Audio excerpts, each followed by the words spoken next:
up on this week's show, the Sega Neptune is getting revived. A one-button handheld gaming console. And Darlene Lacey talks Disney and Dragon's Lair.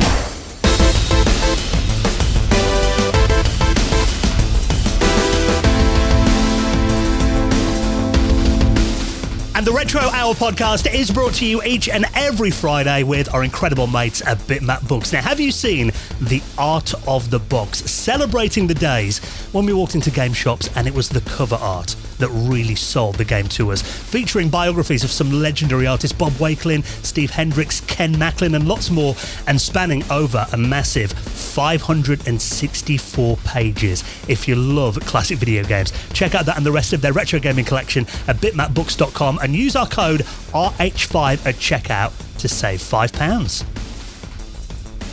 And with our lovely friends at PCBWay. Now, I'm sure you know about PCBWay. If you're in the market for a fully featured custom PCB prototype, they've got you covered. Low cost, fast turnaround quality boards, and they do services like 3D printing and injection molding. And of course, PCBWay have always been massive supporters of the retro community. So get an instant quote right now on their website at PCBWay.com.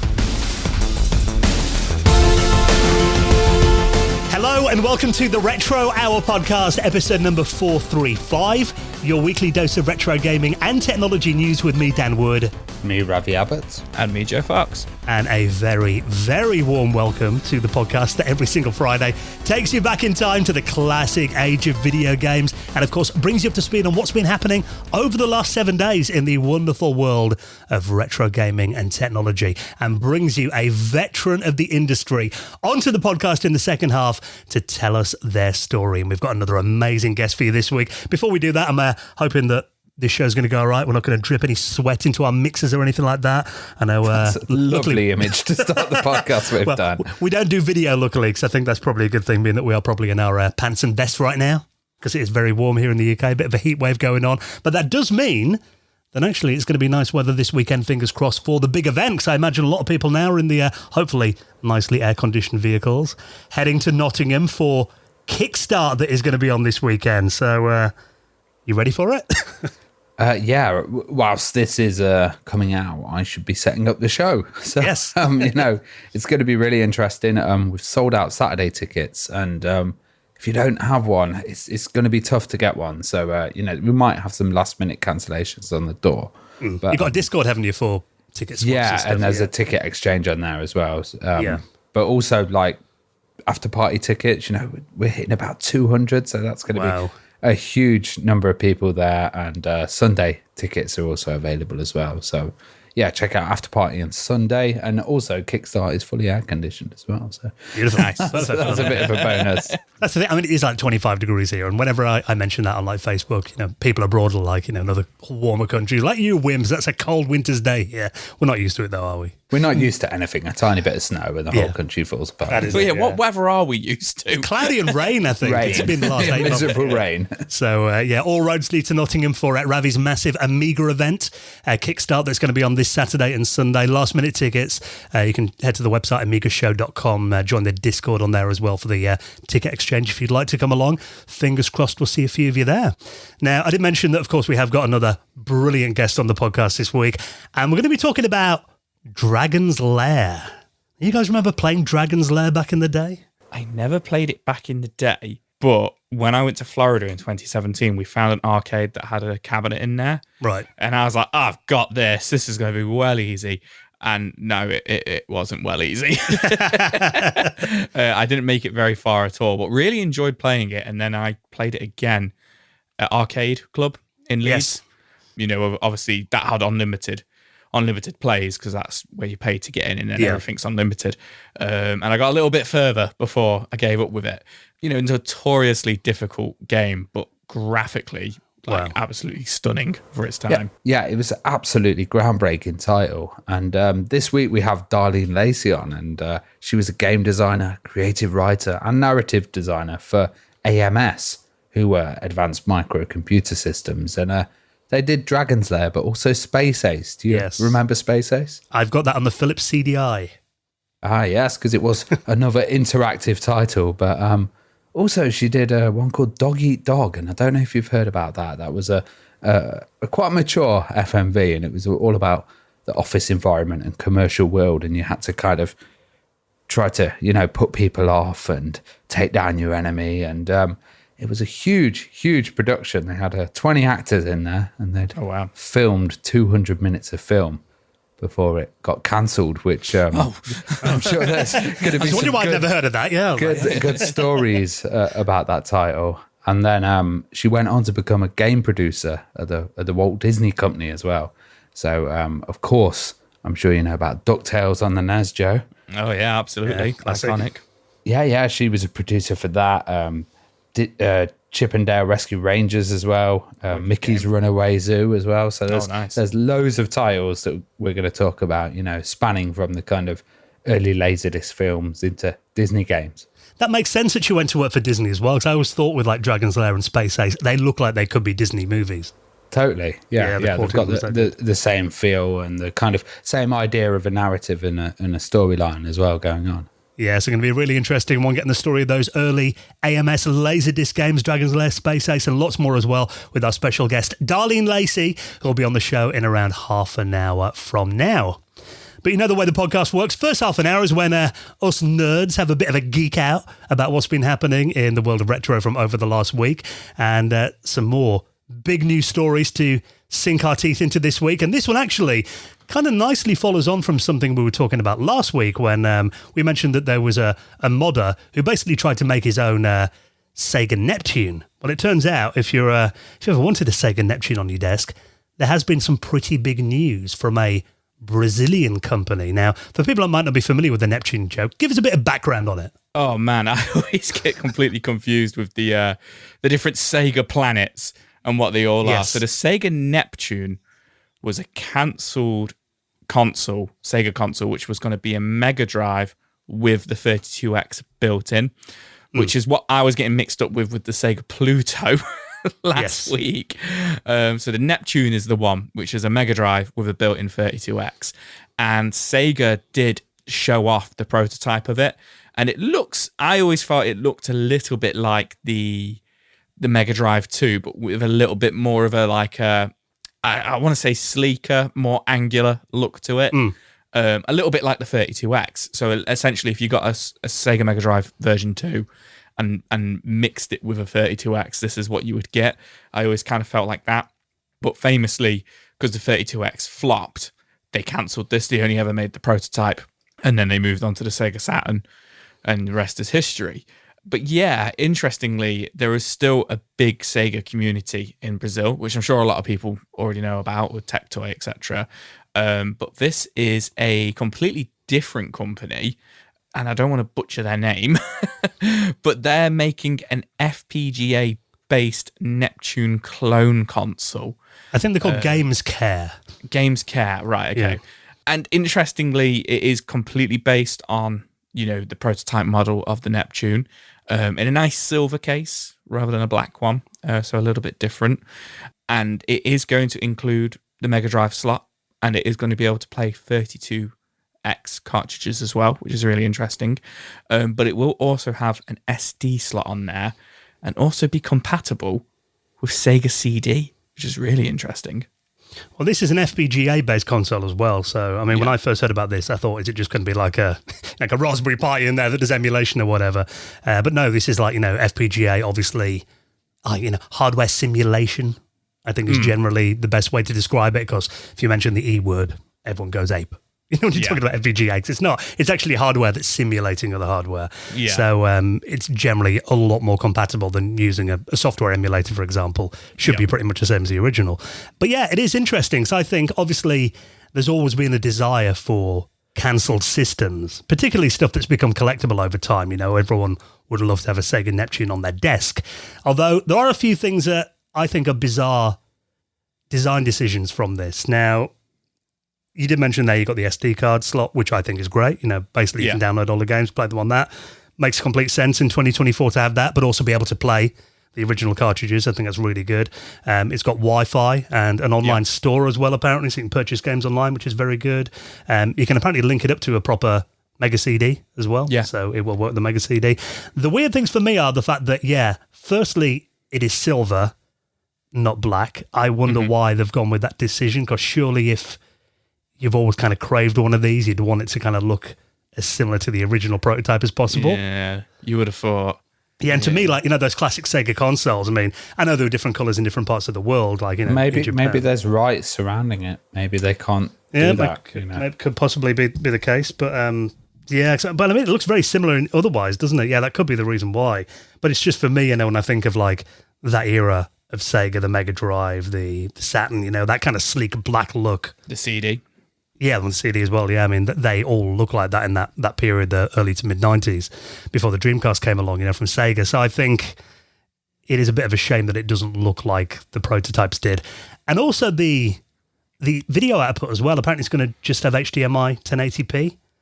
Well, that's a step up for Brazil, because if you looked at the Sega consoles they were producing for years, it was still component. And, even when HDMI was introduced, because they were saying a lot of people were still using those televisions. So 1080p HDMI is pretty good.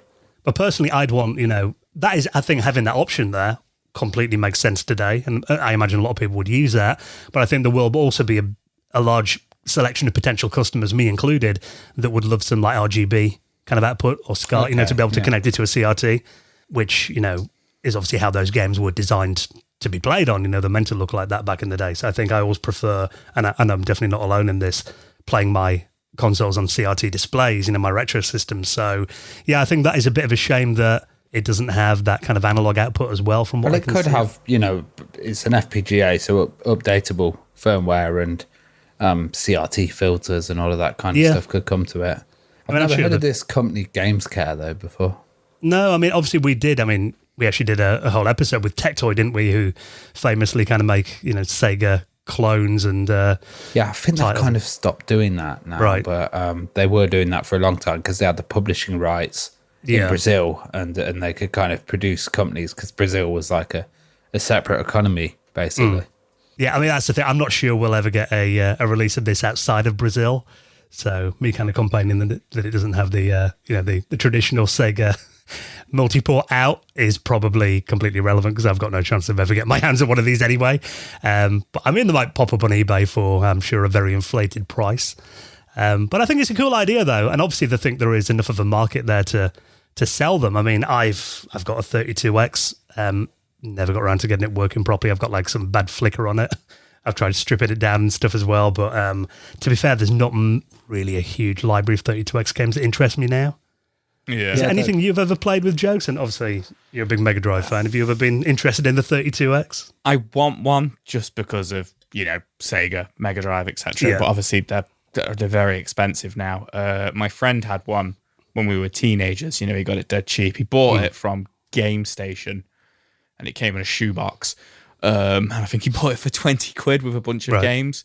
And famously, there's some terrible games on it, but then there's also a couple of really good games like Calibri and Knuckles Chaotix. It's meant to be really good as well. Right. And I have played them on like emulation and stuff, but I'm not in a rush to go spend like 400 quid on a 32X setup.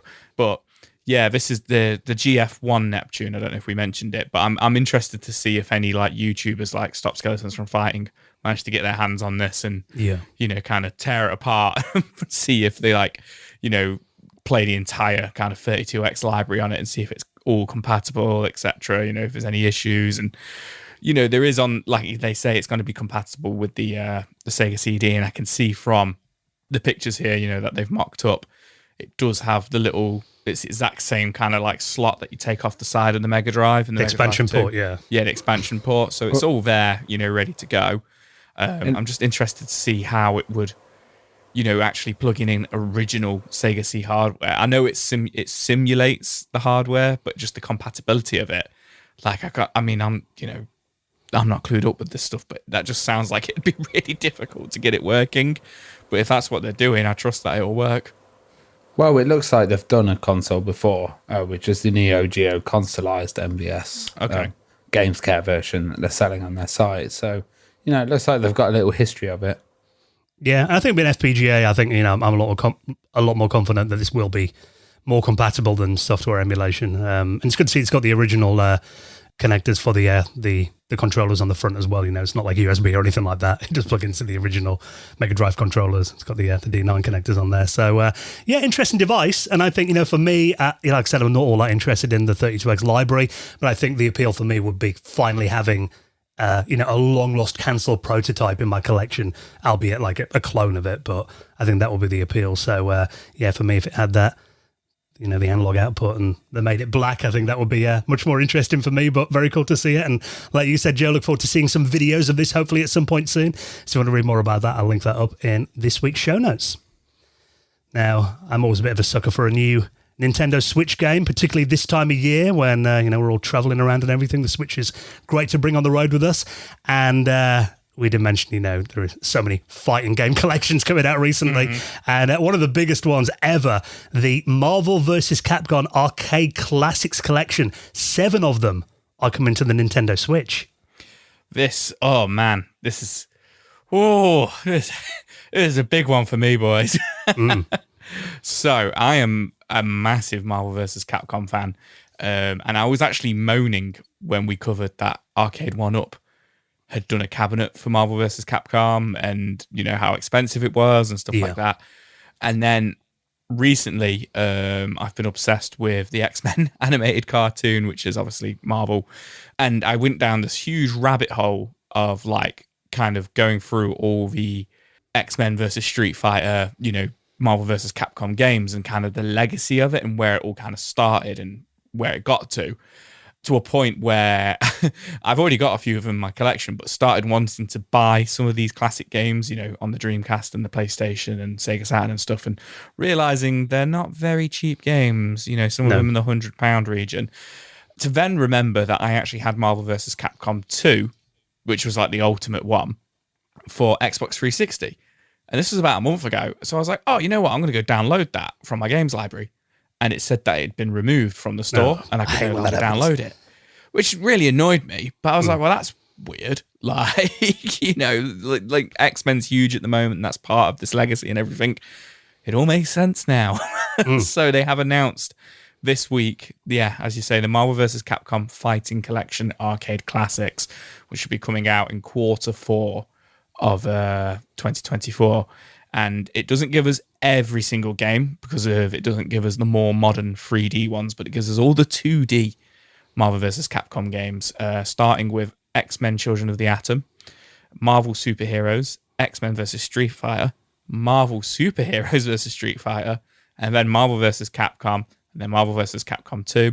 And then there is a bonus game in there, The Punisher, which was the first ever Marvel and Capcom game that was ever produced, which is actually a beat 'em up game for the arcade, but they've put it in there to say this was where the kind of the unity, the relationship of Marvel versus Capcom started. Right. I hadn't heard of that one. Yeah, I was looking the rest on the list I'm familiar with, but that one I was like, what the hell is a Punisher? Yeah, the Punisher is actually in the vein of Streets of Rage, Final Fight, etc., and was the first ever game that Capcom and Marvel worked on together. And then Children of the Atom, which came out in 1994, was the first fighting game they made using the Street Fighter engine, but with X-Men characters. And then that's where the Versus kind of started. That legacy of games started. So I'm really, really excited for this. But there's been a bit of an outcry online. So this is coming to the Switch, Steam, and PlayStation. Right, but no there's Xbox. Been no announcement for Xbox. And it's not like one of these where they just announced the game and they've not put what consoles it's coming to or anything. It specifically says PlayStation, Steam, and Switch. That happens quite regularly, though, doesn't it? That the Xbox kind of gets left off. Yeah, which is weird. I'm not really sure why. It's really weird. It's really strange, and there's been a few things about it. There's been quite a few theories and stuff behind it. They've announced a physical version of this for the PlayStation as well, so it's not even. It obviously will be a downloadable game, but it is coming out. Physical version of it and stuff, which I'm really excited about. And obviously, I have an Xbox. I don't have a PlayStation 5. I've got a Switch, so I'll probably have to pick up on the Switch, but. The rumors are saying, and this is quite interesting, is that the actual game engine that these games play in isn't compatible with the Xbox Series X. All right. And Capcom, and apparently Capcom have just decided it's not worth the time or effort or money to get it running on Xbox to integrate it into playing on Xbox because of there isn't as big as user base for Xbox, which, I know there isn't, but there's still tens of millions of people on Xbox. There's still a few of them out there. There's still a fair few out there. Like, I know it's getting outsold by PlayStation and definitely by Switch, but there's still like, I don't know what it was last time I checked, 20, 30 million Xbox One, Xbox Series X users, and obviously 60 million Xbox One users. I'm not saying they're obviously all being used anymore, but it just seems interesting that it's not coming out on Xbox, but also really, really cool that this collection is coming. To be fair, if you were thinking of buying one of those arcade cabinets, I think you could probably buy a PlayStation 5 for cheaper than one of those. Anyway, well, if you really want to play this, I think it's quite a nice progression. So, I don't know the X-Men games that well. I've played a few in the arcade and stuff, and if I wanted to see change in graphics, play style, and development, this pack would be really good. And it's got, it's saying original arcade soundtrack songs will be released on there as well. I never seen before artwork from development, which I think is really good, as you can see the whole progression of it and take it in one kind of bite and have all of that there, explore it all and just get wrapped up in that world. Yeah, and you hit them. I get completely wrapped up in it all. I love Street Fighter, I love Marvel and X-Men and Spider-Man and stuff like that. So these games just absolutely fascinate me, and the kind of the story. I used to read the comics of X-Men, but I didn't get that into the games, and this could be a good way of doing it. Yeah, absolutely. But really, really excited for this. Like I say, no word on actual release date. They're just saying late 2024. I might actually be able to finish these as well because they're notoriously difficult.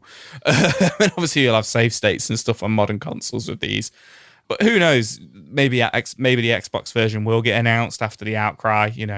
I've been sat there reading it all. I'm not going to lie, there was a few days there where I was Googling it for updates from IGN, because IGN had said they'd reached out to Capcom and they'd reached out to Xbox, and both had refused to comment on the situation. Right. So I was a bit like, oh, that's interesting.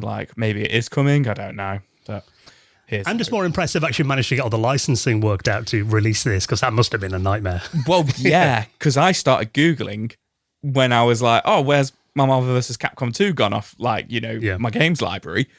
I was Googling that, and there was, people saying, on Reddit and stuff like, oh yeah, it's gone, it's been taken down. It must be because of its hell on earth for licensing, because of there's 50 plus characters in some of these games, and obviously the licenses to Spider-Man and everybody, Iron Man, all of them, they're all in it and everything. And it must be a nightmare, but here we go, they've done it.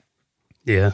Awesome, and hopefully going to be in your Christmas stocking this year, Joe. It looks like it's going to be coming out quarter four, bit of time before Christmas to play that. So the Marvel vs. Capcom collection, if you want to keep an eye on that and check out the trailer that is out there right now, and I'll put that in the show notes as well. Now, I love this. This is something we don't see very often. A game that came out back in the day that is getting a remaster from one of the original developers. And this is big news because this is actually for the system that it was first released on. So we're talking about the Amiga version of Dune 2 is now getting an updated AGA version from a guy called Bob Kuhn, who worked on the original Dune 2 back in the 90s. He's decided that he can make it better. Yeah, he can make it better because the PC version had full music and stuff. There was a lot of extra stuff. And obviously Dune 2 was the granddaddy, one of the best RTS games. And loads of people played it on the Amiga. It was one of the great Amiga titles. Did you sink a lot of time into that back in the day? I did in Dune. I was a bit more of a SimCity guy, but I did spend a lot of time in Dune. But it was still a bit clunky. Stuff got introduced like the minimap and the concepts as well. So kind of Command and Conquer was when it really hit me. But that was also from Westwood. And this is the same team that developed Dune. It all kind of came together as well. And this guy is actually one of the original Westwood developers as well. Yeah.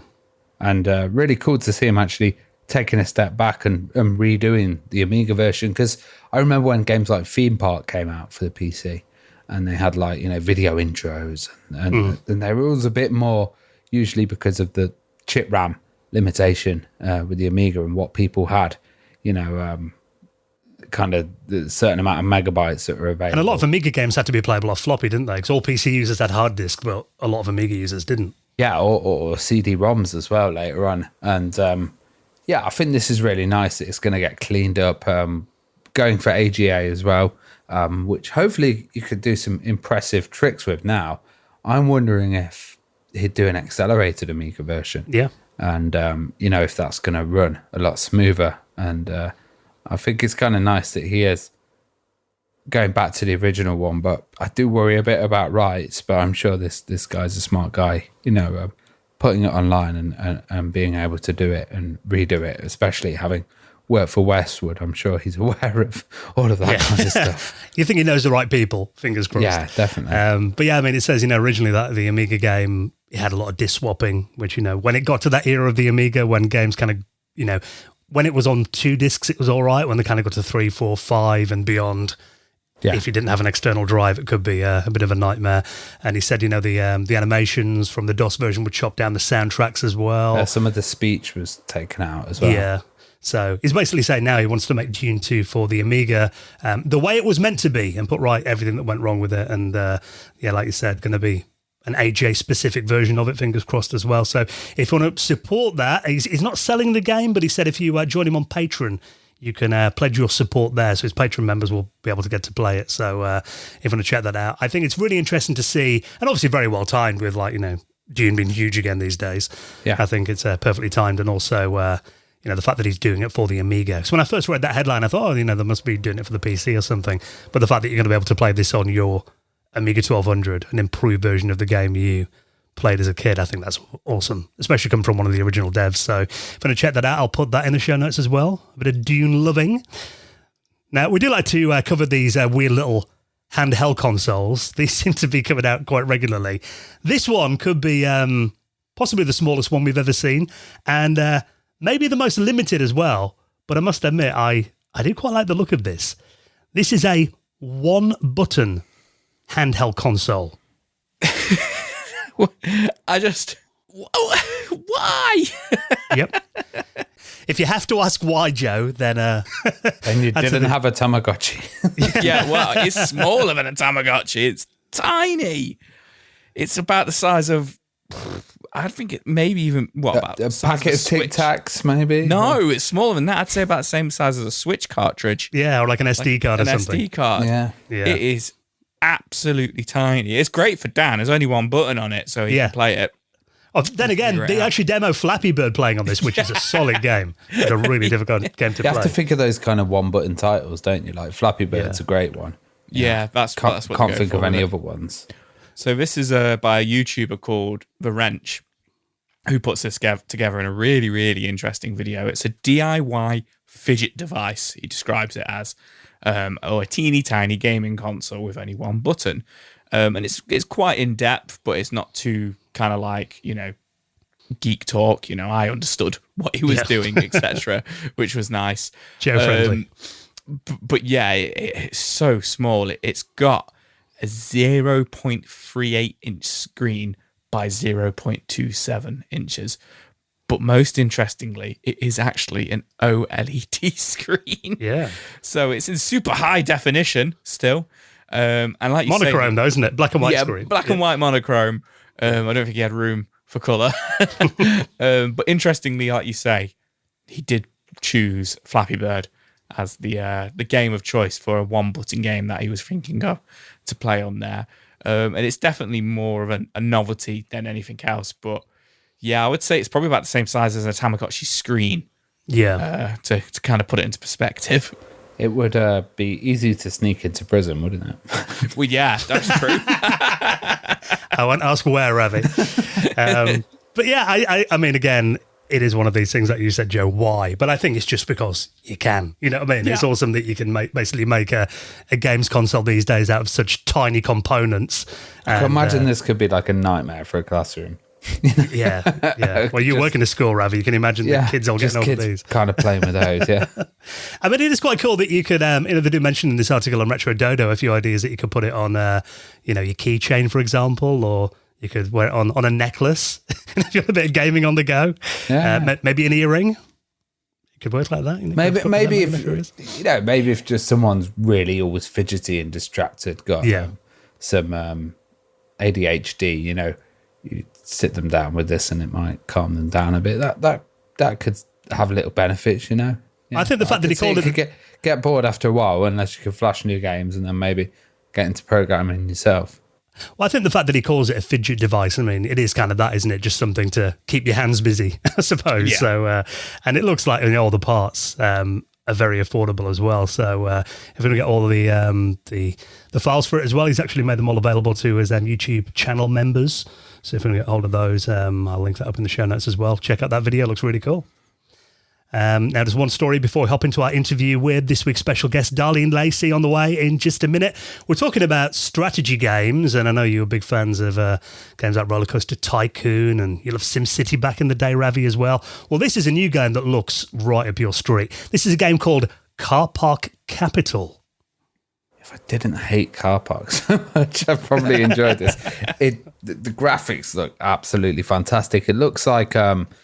Transport Tycoon mixed with SimCity 2000. Yeah. It's got really lovely graphics. And actually, like many Tycoon games at the time, the whole idea is, you're fixing the terrain and you're building car parks within it as well. When you're kind of managing the car parks, but also taking over the area. And, we've got a lot of NCP car parks in the UK, and they all sprung up after World War II when there's a lot of bombed land. And just to fill the gaps. To fill the gaps and turn them into car parks. We must rebuild car parks. Exactly. But now you're trying to convince towns in this game to fully convert their town into a car park. Like, there's weird propaganda like, you love car parks and stuff like that you put up in their town. I really love the look of this as well, Ravi. Like you say, it's straight out of like a Tycoon game from the mid-90s. Graphically, they've captured it so well, to a point where when I was reading up on the news before we started recording, I actually told my missus, because she loves Roller Coaster Tycoon, I was like, babe, come and look at this game, which I've never done before. And I've got a feeling we might end up downloading this and having a little play on it. Well, this looks like a super early demo. It's just a trailer, really, 46-second trailer. There is a Steam page that is online right now. It looks like it comes from a developer called Hilkoji Interactive. No release date as yet, no pricing as yet. There's if you watch the trailer, there's not even any sound on the trailer so far. So it looks like it is just kind of very early work in progress. But I think, it does remind me. Again, it was never really a genre that I was into back in the day, these simulator games. I think Theme Park was about the only one that I really played. But it does remind me in terms of the looks of those. Yeah, and classic. I think it's, being a modern title, it's going to have much better AI with the drivers being able to park easier and the pedestrians in the right spots and stuff. Some of these games were quite broken. People would gather in corners and, kind of the paths that they take wouldn't be amazingly good. But I can imagine it can be done pretty well today. Yeah, I think even the user interface as well reminds me of those games. It's kind of, looks very 90s. The traffic in these games are huge. I used to watch a YouTube channel where a guy all he'd do is fix the traffic in city skylines, and he'd go around and like someone would be like, fix my city, and he'd spend 5 hours changing the traffic lights and the one-way systems, and that was it. And it was so entertaining, and he'd get the whole city flowing again, which that satisfies a lot of people. I think that's probably one of the things that puts me off playing these games, because I just imagine I would sink so much time into these if I got into it. You get a job in a traffic light controller. Yeah, I know how to do it all. Yeah. So it's called Car Park Capital, in work in progress right now. But you can check out the trailer. I'll put that. And of course, everything else we talk about, you don't have to Google around. I save you the job each week. Check the podcast app, the notes section on your podcast app, or head to our website at theretrohour.com. You can click through from there. Okay, then talking to Darlene Lacey about those classic Laserdisc games, Dragon's Lair, Space Ace, and lots more. She's coming up on the show in just a moment. Before we do that, let's take a second to give a massive thank you to this week's sponsor. It is our lovely friends at Shopify. Now we know Shopify. You've heard us talking about them before. Now, if you sell anything at all, it feels like everyone's doing it at the moment. Everyone's doing a little side hustle. Maybe even think of becoming your own boss right now. Shopify is the all-in-one commerce platform to start, run, and grow your business. And it is revolutionizing millions of businesses worldwide. If you come along to Kickstart this weekend, I'm sure you'll see a lot of these little Shopify point of sale systems. Because, you know, as we said before, when you come to retro events these days, very rare that people bring cash. I don't know about you guys. I've actually been to quite a few events recently where the vendors don't even take cash. I've been to quite a few countries where there's no cash. Yeah, so if you're going to any retro gaming shows over summer, you'll no doubt see these. Maybe actually sell stuff yourself. You know, I've got friends that sell books on Shopify. Mate of mine sells T-shirts on there as well. Really, if you sell anything, you know, it could be anything from fine art prints to home and garden, health and beauty stuff as well. Craft fairs, I've seen these there. They cover all of your sales channels, whether you're selling in person or online. Shopify's got everything you need to grow your business, and even taking care of all your social media marketplaces, Facebook, Instagram, TikTok as well, full of industry-leading tools ready to ignite your growth and giving you complete control over your business and your brand. Best thing is as well, it's so easy to use. You don't have to learn new skills, no design, no coding, nothing like that needed. And they've got support to help you every step of the way. So if you want to try out Shopify for yourself, no matter how big you want to grow, they'll be there to empower you with the confidence you need to take your business to the next level. So it is time to get serious about selling. And why don't you give Shopify a try today? Now, of course, we've got you an amazing offer, like we do with all our sponsors. You can try out a trial period of Shopify, see if it's for you. I'm sure it will be, for just £1 a month. A no-brainer to give it a try. So head to our link so they know that we sent you. Help out the podcast as well. Shopify.co.uk/retro hour. That is all lowercase. I'll put it in the show notes as well. Shopify.co.uk/retro hour. And get ready to take your business to the next level today and hear a lot more of this. All right, then. Well, thank you for checking out the news this week. We'll have more for you on next Friday's podcast. Hopefully we're not too worn out after Kickstart and we're able to talk on Tuesday or Wednesday when we record the show. Yeah, let's see how many drinks I have. A little reminder as well, patrons are going to be moving our hangout because of Kickstart this weekend. We're going to be doing that next Sunday. So the first Sunday of July, I believe that is July the 7th, looking at my calendar. So all the details for that will be posted on our Patreon. If you'd like to join us for that, all the details to sign up and support the podcast on Patreon are on the website at theretrohour.com. Right then, special guest on the way, Darlene Lacey, going inside the world of Dragon's Lair, Space Ace and lots more as well. And of course, there's classic Disney games. She's coming up on the show next.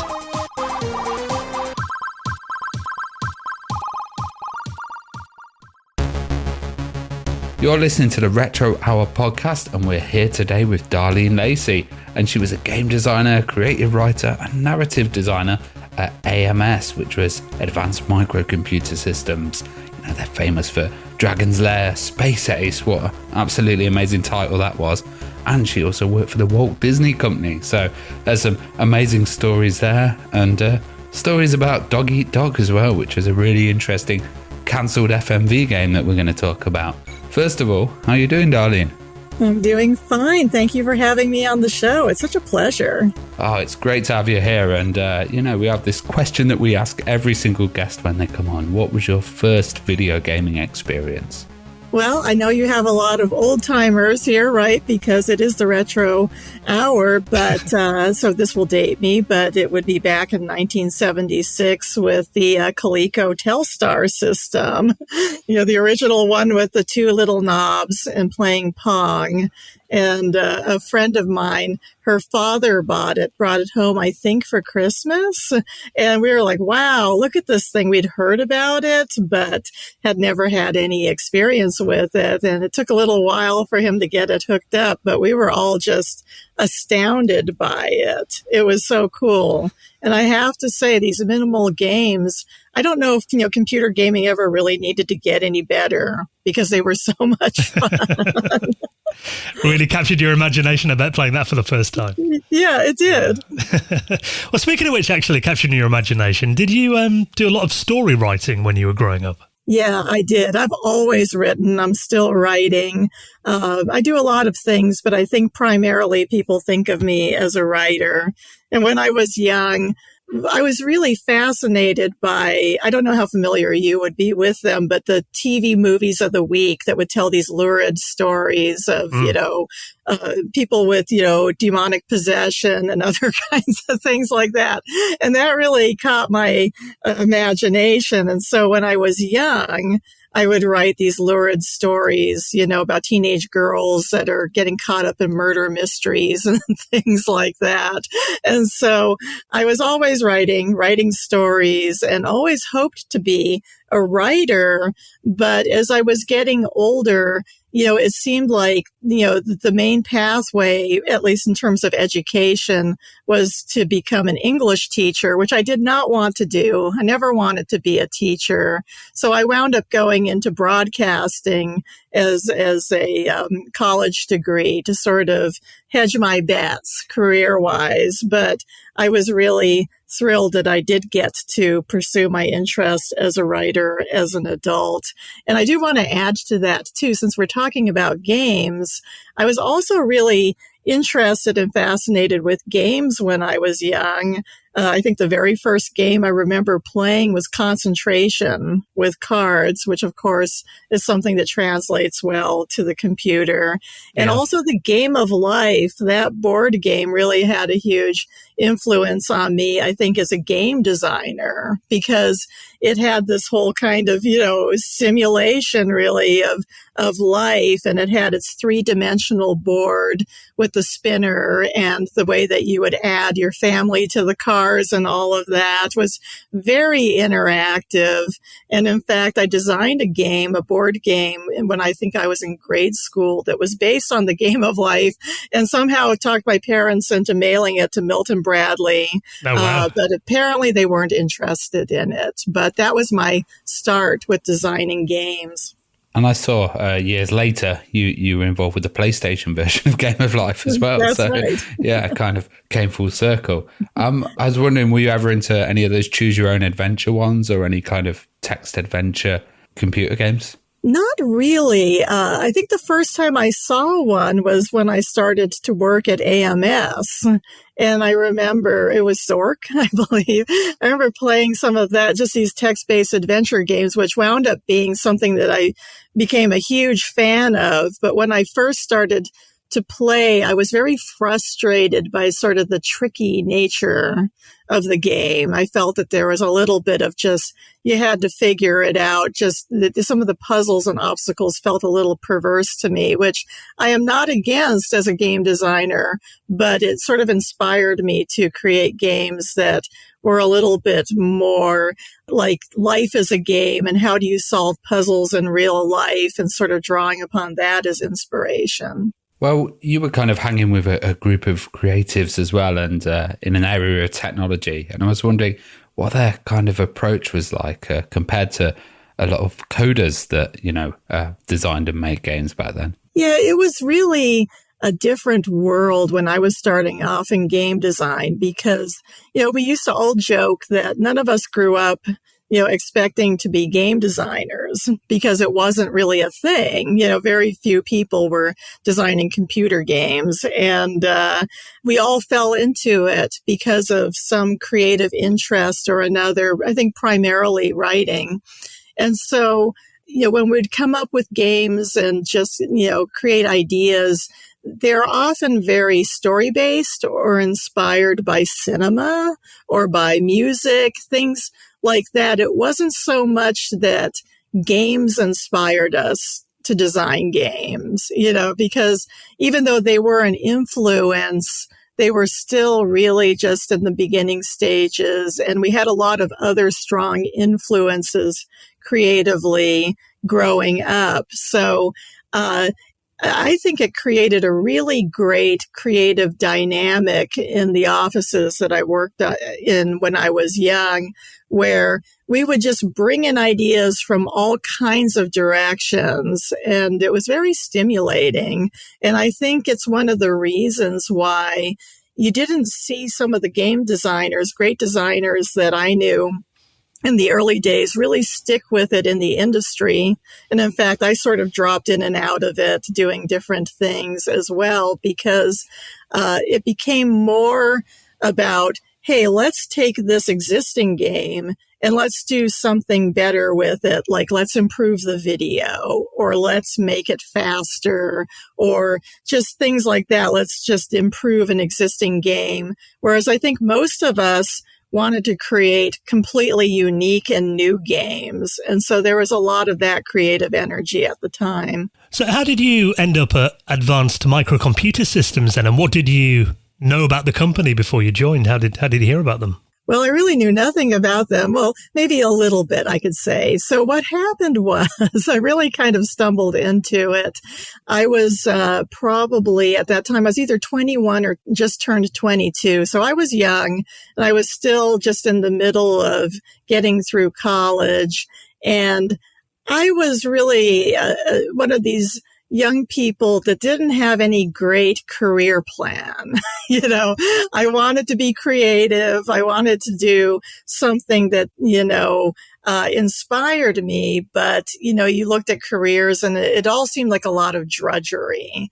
And so because of that, my strategy was to basically not have any job. I just sort of, worked my way through, spent most of my time working at school and doing a few odd jobs here and there. I worked in a plastics factory for a while, some things like that, but I didn't have a really serious job and I didn't know what to do.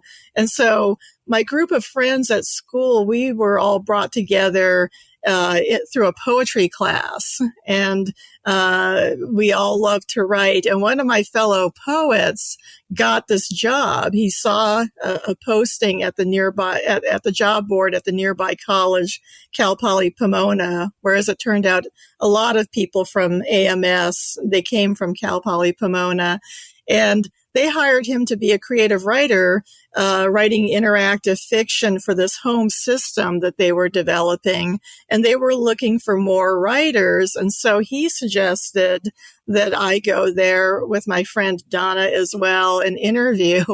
And I don't know what they thought at the time because we just came in, we were very bohemian, very just kind of irreverent, but maybe they liked the fact that we were willing to work for $40 a week for all we could write. I don't know. But anyway, they hired us. And so when we initially started working, we were writing for this experimental console that they were building called the Fantasy Machine, which later became Halcyon, if people are familiar with that. But that was much later. And so they had at the time was this little, machine that was running on cash register tape with little felt pen kind of illustrations on it. And they had punches on the side so that it could seek out the frames on this cash register tape. And the idea was to create interactive, choose your own adventures, but with images and start to head towards the idea of multimedia. But it was still very limited and early in its development. And so when we were writing our scripts, they were very brief. A whole game could be something very brief. And it was still very minimal. And in fact, when we first started, we weren't even developing them on computers. We were writing our scripts with notepads and pencils, which is the way writers such as myself like to work a lot of times in the early days. And so my first assignment was something that I didn't want to do at all. I was into punk rock and film noir and things like that. I was hoping to do maybe a hard-boiled detective story or something kind of cool and modern. But I was given the assignment to write a Jack and the Beanstalk adventure game. And I was so disappointed that I wound up writing it, bringing in things like, biker motorcycle gangs of bugs and other strange things that you would find on the leaves and the clouds as you're climbing up the beanstalk. And it's probably needless to say they never developed that one, but I still have the script for it. And it was a lot of fun. And as we were working on these games, the technology was improving.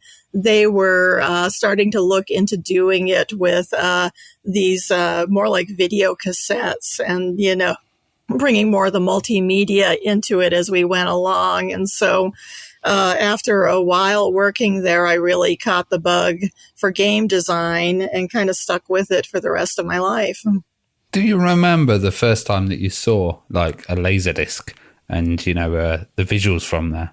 Yeah, I'm pretty sure it was at AMS, because we were struggling with how to crack the nut of bringing multimedia in some sort of practical way to adventure gaming.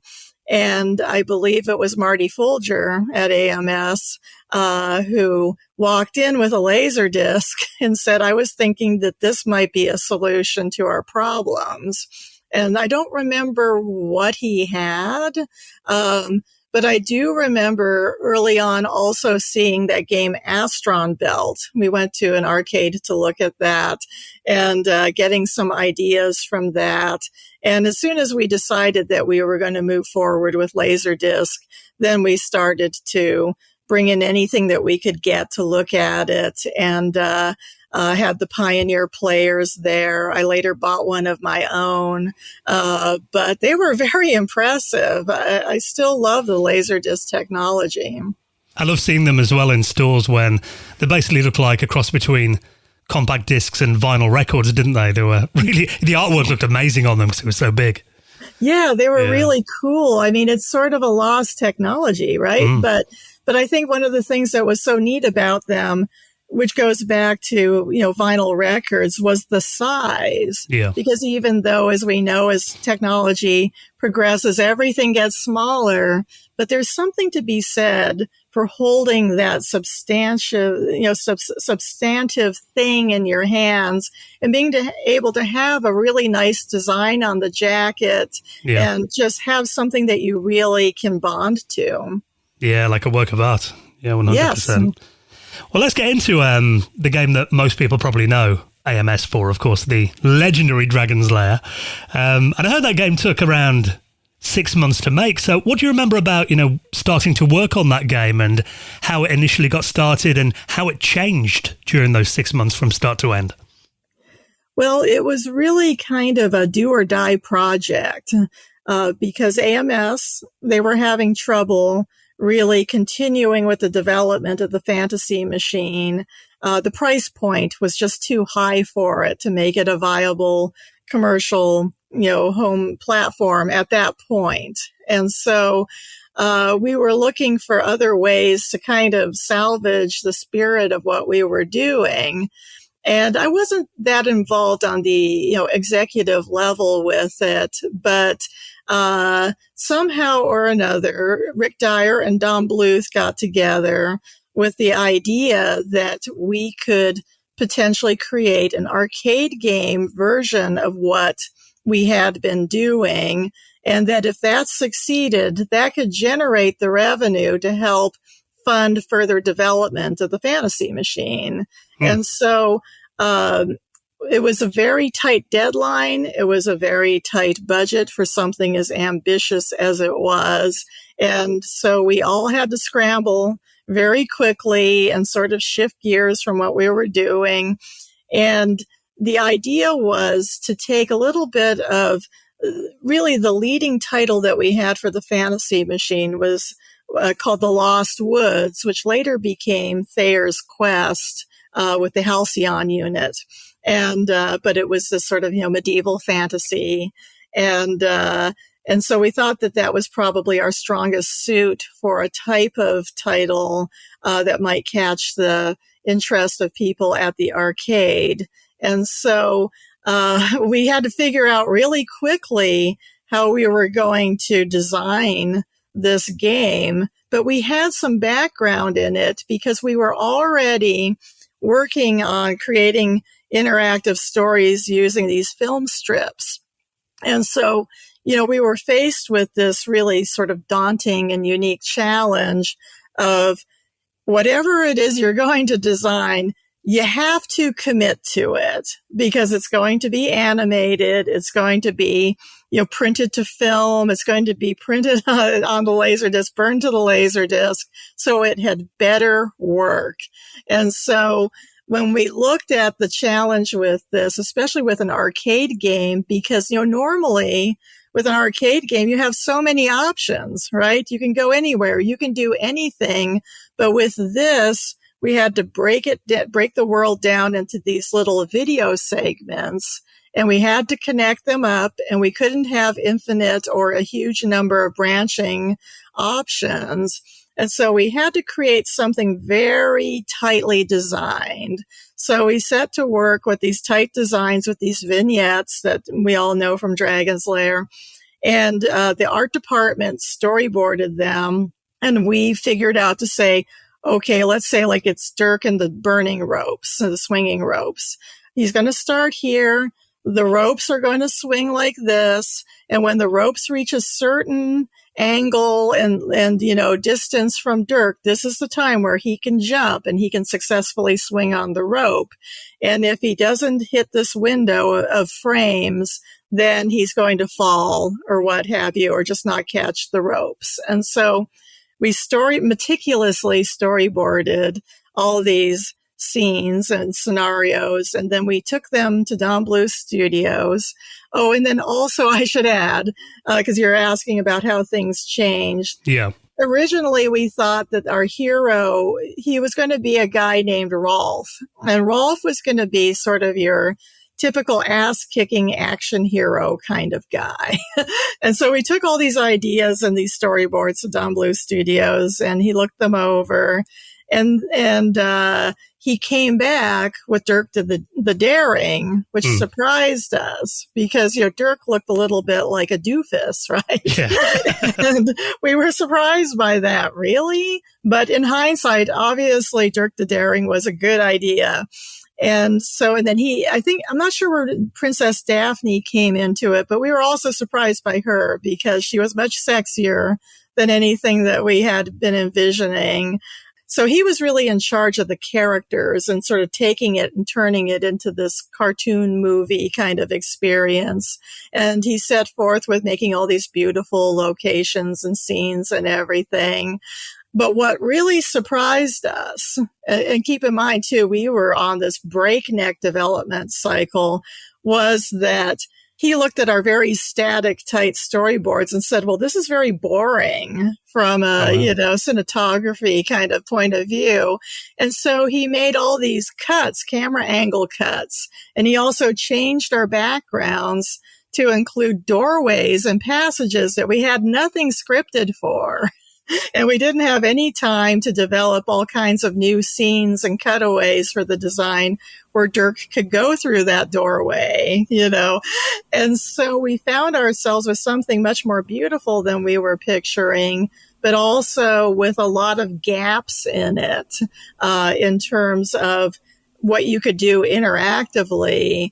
And we were out of time, we were out of money. And so the solution that was arrived at is that Don would animate a lot of blockers. And that's where we started to get lots of, goo and tentacles and other things that came in to block your passageway. And so none of that was part of the game design.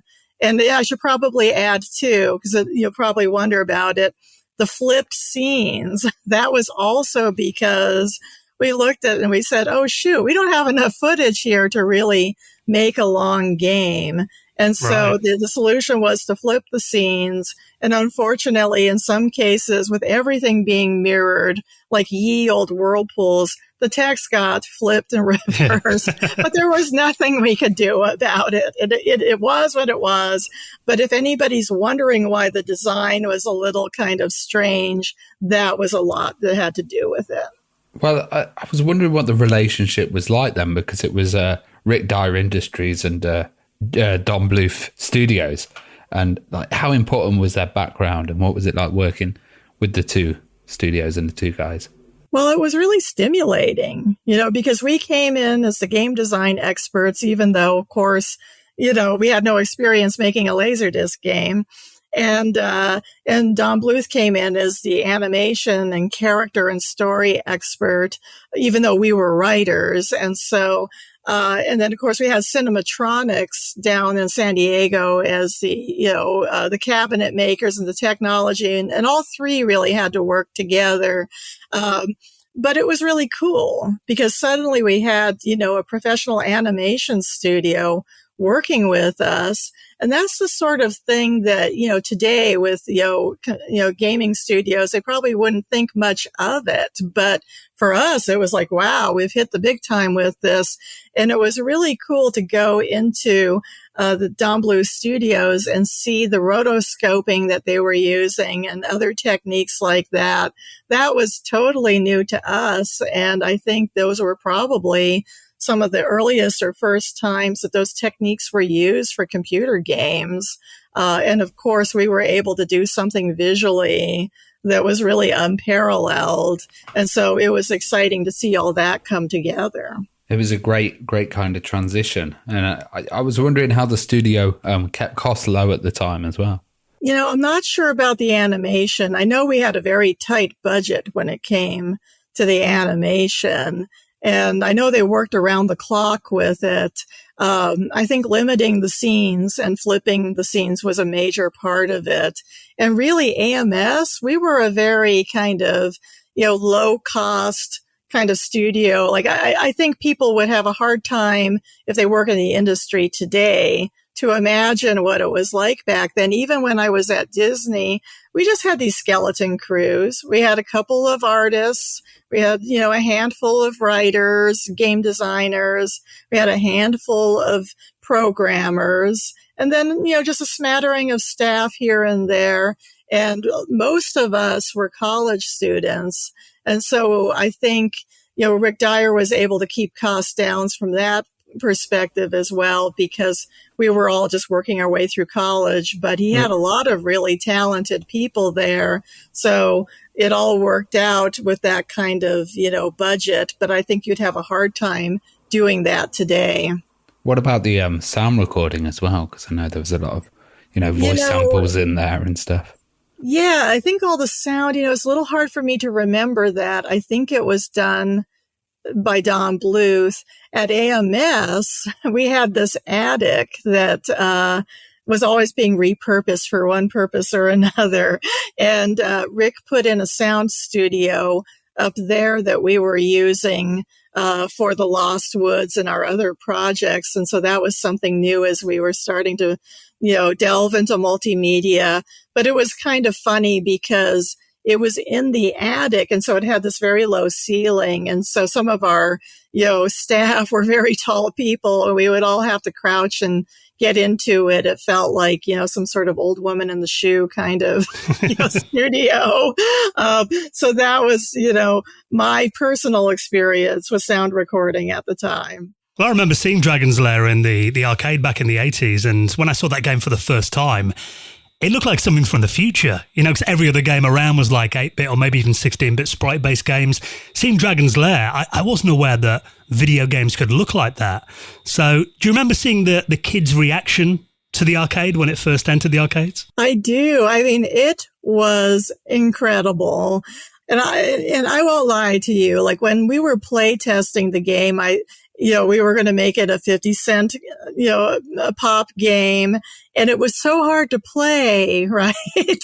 And if you didn't know the design, you could die so quickly in this game. And I just thought, I don't know if this is going to fly. It looks great, but from a gameplay point of view, it was, really asking a lot. Sometimes you just had to keep playing the game until you figured out what the game wanted from you. So I had my doubts, and we put it out there. And as you know, it just took over the world. It was phenomenal. And I remember going to the mall and seeing just the spillover of people outside of the arcade. I believe it was Kingdom of Oz. And all these people were gathered around, not only in the arcade, it was standing room only, but outside looking through the window, watching some, players working their way through it. They had it up on a pedestal so people could watch. And that's the first time I've ever seen anything like that. And I actually have a binder that I kept of all the news clippings that were flowing in on our telefax, with all the, stories of, these arcades and the crowds that they would draw. It was astounding and really exciting to be part of it. They had a playoff on it on the TV network show That's Incredible. If people haven't seen that, you can probably find that on YouTube. I mean, it was like Dragon's Lair was a celebrity. It was incredible. I do remember going on the game, though, and literally dying, on that first bit when you go over the drawbridge, probably about like 20 times and then running out of money. But I remember I just wanted to see what was next. I mean, do you remember the kids kind of having to learn? Because, I mean, it was definitely a game of reaction, wasn't it? Did that kind of stump people a bit at first like it did me? Yeah, no, I mean, people were very frustrated with it. I do think those who made it, from start to finish, they sort of became celebrities in themselves, in their own right. But, you better have a lot of quarters. And that was something that, I mean, if I didn't have unlimited lives so I could do all the play testing, I mean, I would have never played that game.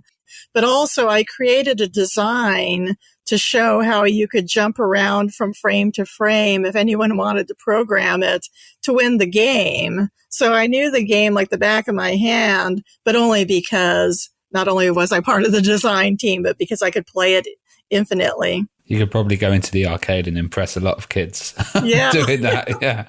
I was wondering, was there anything cut from the game that you wish had been kept in? There were a few little small scenes I remember that became like the hidden scenes or the Easter eggs. It's hard for me to really remember now. There are just some little snippets, but no, I think pretty much everything we designed more or less wound up in there because, again, time was of the essence and we didn't have time to design a lot of surplus. It was a very let's get it done kind of design process.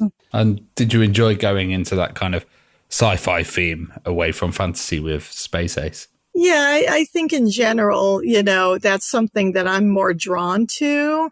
I was never that much into, fantasy really, the knights and the swords and stuff. It's okay, but it's not really like my primary interest. And so Space Ace was fun to design.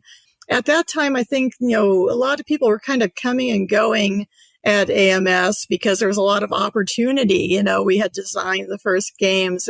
And if I recall correctly, I believe that it was me and Shannon Donnelly who wound up designing Thayer's Quest as well. It was the two of us that mostly co-designed Space Ace. But when we gave our storyboards over to Don Bluth, I think he threw out almost entirely everything that we had done other than some core ideas. And he changed the game design to suit his purposes. So really, in the end, there's not much of anything that I worked on that is visible in Space Ace. So when did you leave AMS and how did you make the move to the Walt Disney Company? Because that must have been an interesting move. Yeah, so I left AMS. I joined in 1981. I left in 1983 because AMS was growing. And so they were going to move the office, our little strip mall office in Pomona, to Carlsbad down by the coast, which would have required moving for me, which I really didn't want to do. And around that time, I was graduating from college. And so it just seemed like the right time to go. And it turned out to be a really good move for me because what I did next was I worked for Sega of America, Gulf and Western, Paramount Studios. They were looking to make Laserdisc games, arcade games. And so I became part of a little Tiger team that went to work at Paramount Studios. We were working on a game, a Star Trek Laserdisc coin-op game, which was really exciting and cool. We did not get to finish it because that's at the time where the bottom fell out of the Laserdisc arcade game market.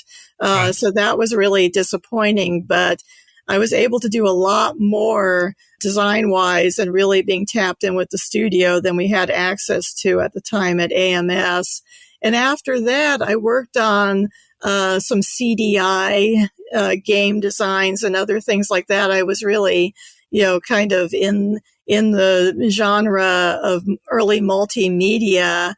But the opportunities there were also kind of hit or miss and often required moving, let's say moving up to the Bay Area. And I didn't want to do that. I'm kind of a Los Angeles girl. So for a while, I didn't do anything at all, except I was working on my own text adventure games, on my own, just freelance. I wanted to do this game called the, Case of the Leading Lady, which was like a big text adventure mystery on a ship, cruise ship kind of thing. But I wasn't doing much. And so anyway, when I was at Sega Gulf and Western, I worked with Sam Palahniuk, who had made the coin-op Sega game for Sega, Gremlin as well back in the day. He was kind of a famous game designer. And we had lost touch, but he called me up and said he was working at Disney. They were looking to start making computer games, and they wanted to bring in some really innovative thinkers with that to be the first line of producers. And so it wound up being me, Sam Palahniuk, and David Mullick. We were the three that basically launched Disney's entry into the computer game market. And what was it like working with David as well? Because he's absolutely legendary in the video games world. Oh, it was so much fun. I mean, we just had the best time. Again, we had this sort of, cream of the crop there. And I feel pretty honored to be included with it because, I was doing multimedia and we were looking to do, more of your basic, C64, Apple II, IBM PC kind of games, which I really didn't have any experience with, And so I had to really kind of rethink how I approached game design with it, which was also stimulating for me. But those two, they also gave me some inspiration and experience with that as well. And so David, he was just a pleasure to work with and had a lot of great ideas, as did Sam as well. And I think I brought a lot of interesting ideas to the table as well. So it was a very creative dynamic. Was it strange for you moving from, kind of full video to computer graphics and the change that happened? And how did you kind of adapt to that? Yeah, it was a challenge because not only was I used to having the luxury of multimedia and had to really strip down my designs, they put me in charge of the value line on top of everything, which was just one 5 1/4 floppy disk to create some sort of compelling computer game experience, which was a challenge. But on top of that, it was Disney, the Walt Disney Company. So it has to look as great as possible. People have, expectations. And so when I was designing these games, I was always pushing, can't we make this a little nicer? Can't we do something a little bit more? But also drawing on that early experience with Pong, right? To say a fun game is a fun game. And so looking to kind of bring that concept to whatever it was that I was making, and how can we pack as much content into the small format as possible. So it was really a new challenge in terms of game design, but also as a producer, I had to really be the advocate and say, can't we just find some creative way to make this a little better? I was going to ask about that because I've seen Disney have got style guides and Bibles that you have to stick to about how, even characters' eyes can look and how they move and everything like that. I mean, was there much of an approval process? Because obviously these are very well-known characters that you're working with now at Disney. Yeah, it was tough, especially in the first years, because, let's say you have something like the Amiga or, the Commodore 64, you have some options with the graphics, a little bit more than you would, let's say, especially with the PC in terms of animation or the Apple II. It was just terrible across the board. And, so you have something like Mickey Mouse, and the whole thing with Mickey is to have him look on model is dependent on having these very subtle curves to his shape of the head, the placement of the ears, the curves of the eyes. And, Mickey can just melt like in an instant if you have too few pixels for him. And I remember sitting there myself, just clicking away in Deluxe Paint, trying to make Mickey look a little better.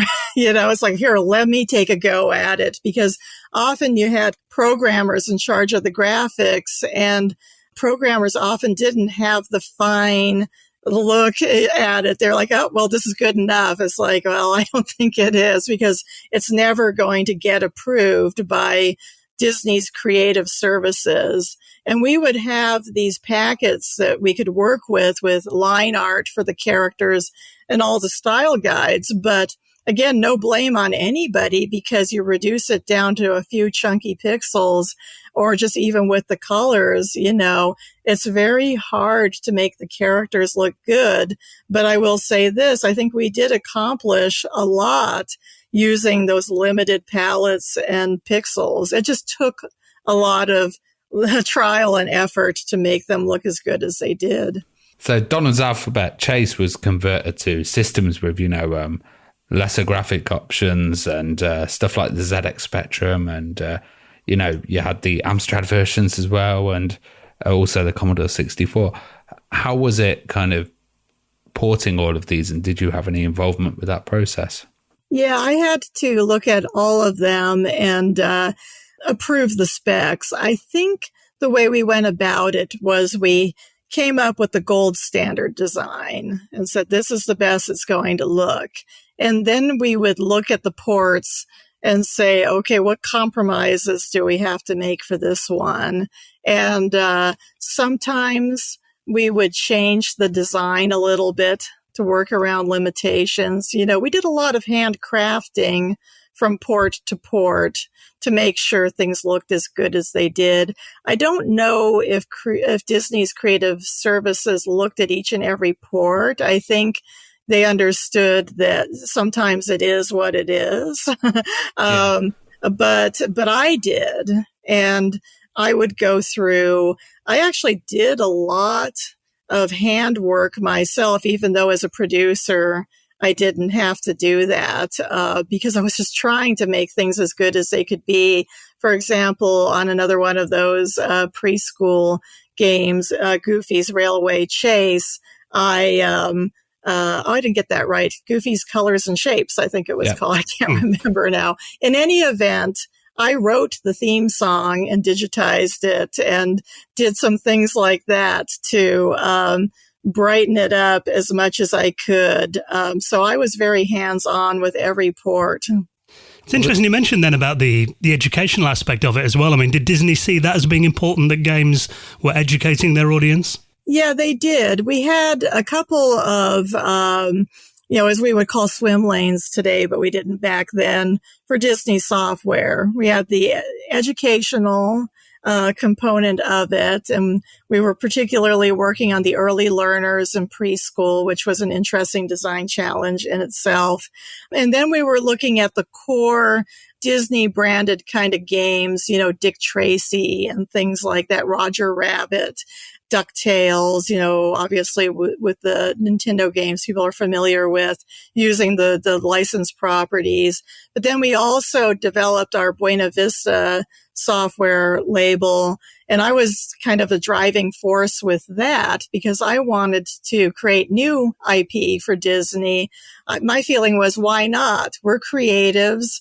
We're generating new content. Why must we be limited to the Disney characters? And so I started designing a whole series of adult adventure games and advocated for the idea that it could be the Buena Vista label, much like Disney was doing with their movies. And as fate would have it, none of my games actually made it onto the Buena Vista label, I don't believe, but that became another track that we were on at Disney Software.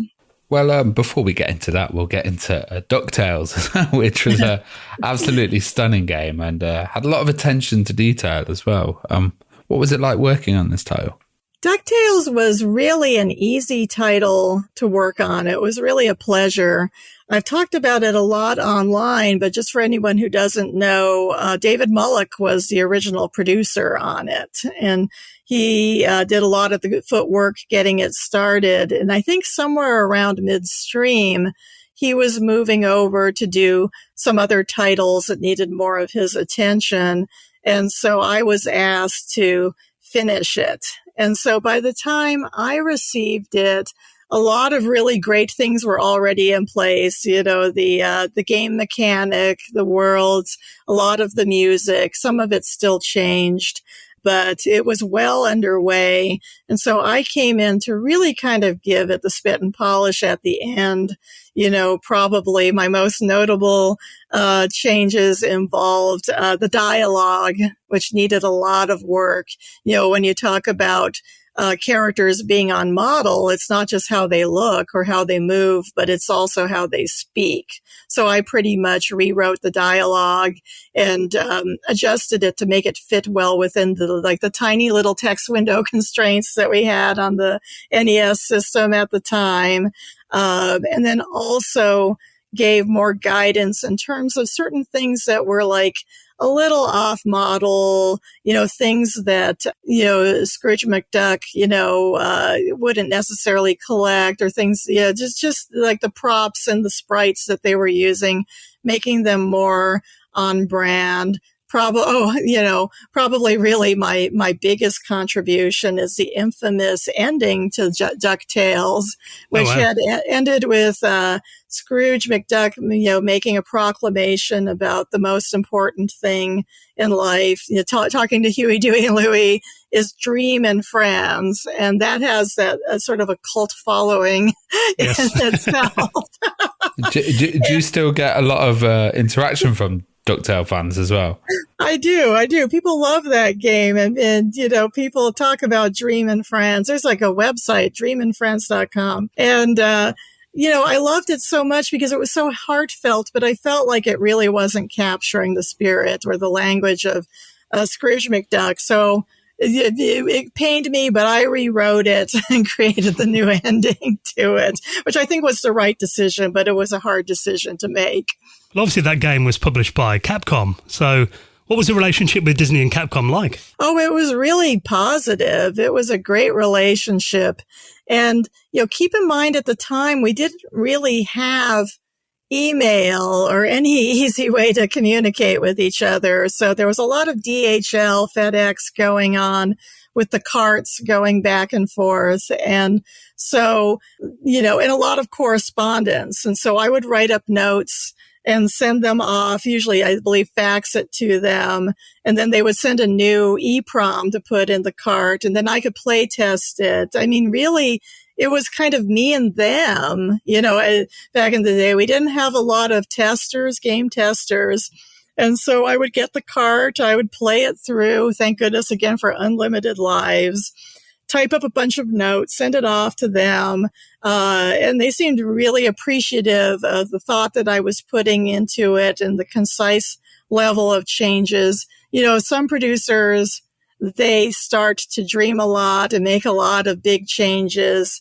I was always looking at it from the point of view, hey, they have already put a lot of great ideas into it. How can I support them by making a few little changes to make it even better? And let's get this done on time and make it as great as it can be. And so I think they appreciated my role with that. And we use that same system for Chip and Dale's Rescue Rangers, Mickey's Dangerous Chase, and Adventures in the Magic Kingdom. Well, I remember you saying, you know, Buena Vista Software as well was kind of a way of Disney focusing on like more adult titles. And one of those was Dog Eat Dog, which was a really interesting game because I heard, you know, you had like 20 actors and it went into 200 hours of development. So what are your memories of that and what kind of happened? So Doggy Dog, you know, it's kind of my white whale. You know, I really thought that this was going to be the game that would, you know, let me plant my, you know, flag to say I'm one of the, you know, great game designers from the 90s, but it never happened. And it's interesting that it's still is out there, though.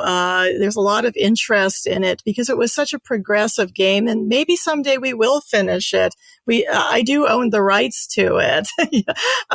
But so just, a quick synopsis. So I had this idea, and this was before Dilbert or Office Space or anything like that. Like, wouldn't it be great to make a big adventure game based on navigating a dysfunctional office? And so it would be a comedy. It would be a huge, robust text adventure game with very simple graphics. I had this idea to kind of do this pop art, comic book style art that would be kind of, supporting the theme that the office world is kind of this paper thin cartoon kind of farce to begin with. And I hired a development team that became close friends of mine that didn't even come from the game industry. And we agreed that we would create a neural network for this game, which was one of a kind, got a lot of attention from the press. And we would make it something more than a predictable text adventure game where you can really feel the constraints of the branching. By using this neural network, it would learn from your actions and it would have a life of its own. And so through that, we wrote these huge scripts that would train the neural network system, and they were very nonlinear. The idea was that you would have these banks of things that the characters could say or do, and they would draw from that based on how the ecosystem was developing in the world that you were interacting with. And so it was a very ambitious game, very creative, and still a very modern game in so many ways. You could play a male or female character, but you could go in any way you wanted in terms of your sexual orientation. You could flirt with anybody and everybody. You could pursue happiness in any way, in a multiple of ways. You could leave and start your own company. You could rise to the top. You could retire with dignity. You could get married. You could do all kinds of things. So we didn't want to limit the player. And the idea would be that you could learn from yourself and have this true experiment where you might say, well, this is the way that I would go through this world. But what if I just did everything the opposite of how I would intuitively do it? What would happen that way? So we had infinite replayability with it. But unfortunately, we were getting close to being done, but at that time, Disney Software was going through some issues with money. It wasn't performing as well as Disney, as the corporation, was hoping. And so they made huge cuts across the board. Anything in development was canceled, which was why all my adventure games got canceled. Right. And we went from having outside developers. They were going to do an in-house developer paradigm instead. And so I was just devastated, especially that Dog Eat Dog got canceled.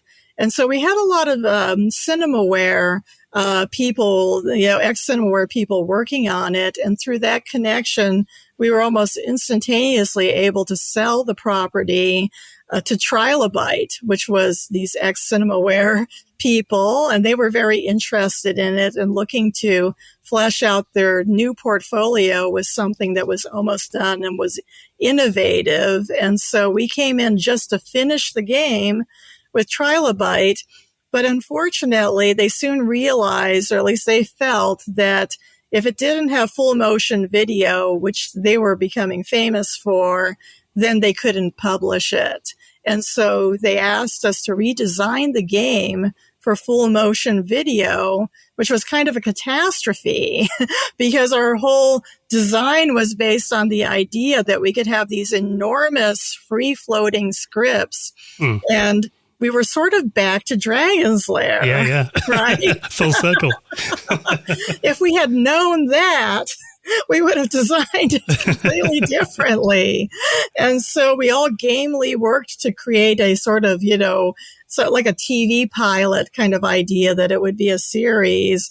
And we shot this massive amount of digi-beta cam video, but it was unwieldy and really lost a lot of what was going to be the secret sauce of Dog Eat Dog. And Trilobyte, they wound up just calling it a day with it because they had other things they wanted to do. And so, Open Mind, the developer, and me, and we formed a group called Ministry of Thought, and we bought it back. So the DigiBetacam videos are sitting here in my house. I have the scripts. We have the code. And so someday we may be bringing it back on the internet. We're still considering that possibility. That would be incredible. I was going to ask actually how much you still had of it. So there's pretty much everything you need there to make it into a full game still then, is there? Yeah, there is. Wow. Well, fingers crossed that happens one day. I know there's a lot of indie software companies out there that I'm sure would love to put something like that out. So if any are listening and maybe they'll reach out to you, that would be awesome. So outside of video games as well, obviously you're also an author as well. So tell us about your books because they sound really interesting. What are some of your titles that people should look out for? Oh, thank you for asking. Yes, so, I continue writing on the side, and for anyone who's interested, my other claim to fame is that I am the curator of the Candy Wrapper Museum, a collection of candy wrappers that I started as a teenager back in those Pong days. And I've become sort of a subject matter expert when it comes to candy history and candy ephemera. So I have 3 books out on candy wrappers and candy history. 1 classic candy that's sort of an overview. And then I have 2 books about the history of Necco, making those Necco wafers. And in short, I had received, all this Necco ephemera. Necco is now out of business, but a lot of their stuff was thrown in the dumpster. A future-oriented person saved it from all this great stuff from the dumpsters. And I took it, they sent it to the Candy Wrapper Museum. And my husband Joe and we cleaned it all up. We researched it. We created this incredible in-depth archive of the story of Necco, which is one of the great American industrial stories, and put it all together into not 1, but 2 beautiful picture and history books. And so I have my candy books out there. And being an ephemera fan, just somebody who has always collected along the lines, I've also created a humor book called A Woman's Guide to Low Self-Esteem, which is about how women out there, anyone who's listening, if you hate your thighs, you hate your hair, you hate your nails, this is the expose which shows why you do, based on just a ton of advertising, negative advertising out there for centuries, convincing women that everything about them is wrong. So that's another one I have out there. And also for you video game nerds out there, an illustrated discography about the musical career of Leonard Nimoy as Spock and as Nimoy, a really fun book that's out there. So I remember seeing I remember seeing Bilbo Baggins, which was one of the tunes that he did as well on YouTube. And I was like, I never knew Leonard Nimoy did music, but yeah, this looks great. Read all about it. It's really a great story. Where do people get hold of your books? You can buy them on Amazon primarily. So we also have a few of them up through Ingram Spark, but mostly they're up there on Amazon. Great. Well, I'll find the Amazon links and I'll put them in the show notes so people can click through. Thank you. Fantastic. Well, Darlene, it's been incredible to talk to you, and what an amazing career you've had as well. So long may it continue. Best of luck with future books as well. And thank you for coming on and reminiscing about these incredible games that you worked on too. It's been absolutely fascinating to talk to you. Thank you again for having me on the show. It's just been such a pleasure. It's fun to talk about these stories. I hope they inspire game designers out there today and future game designers.